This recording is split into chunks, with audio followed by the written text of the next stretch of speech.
Fit-tmiem il-ġimgħa li għaddiet il-gżira ta' tliet għoljiet rat influss qawwi ta' nies, il-kumpanija GoZo Channel ġarret eluf ta' passiġġieri li qasmu l-fliegu. Bel-ġimgħa u t-tnejn, il-kumpanija ġarret aktar minn 72,000 passiġġier u iktar minn 22,000 karozza.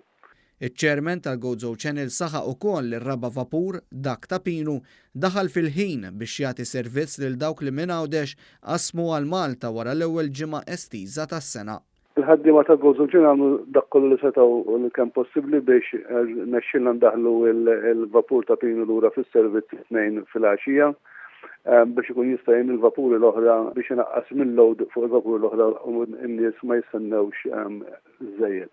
Intant, dan l-influss qawwi ta' nies lejn Għawdex intlaqa' tajjeb ferm mill-lukandiera u s-sidien ta' ristoranti kif stqarr il-kap eżekuttiv tal-Assoċjazzjoni Għawċija għat-Turiżmu. Hekk fejn kellna l-akkomodazzjoni il-membri tagħna rrapportaw li kellhom weekend tajjeb ikkumparat ma' weekends normali f'dan ix-xahar partikolari tas-sena, kif ukoll l-istabbilimenti li joffru l-ikel u x-xorb fosthom ir-ristoranti ukoll irrapportaw li kellhom perjodu busy minħabba n-numru ta' Maltin li kellna fostna matul dan il-weekend.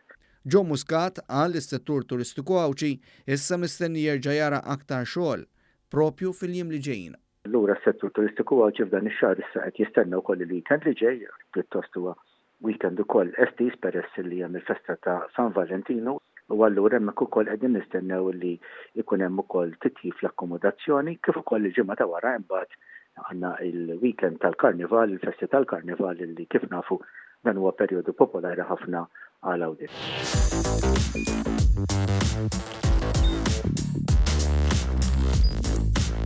Idħol fuq one.com.mt u hemmhekk tista' tara l-programmi kollha li jxandru fuq One permezz ta' One Play.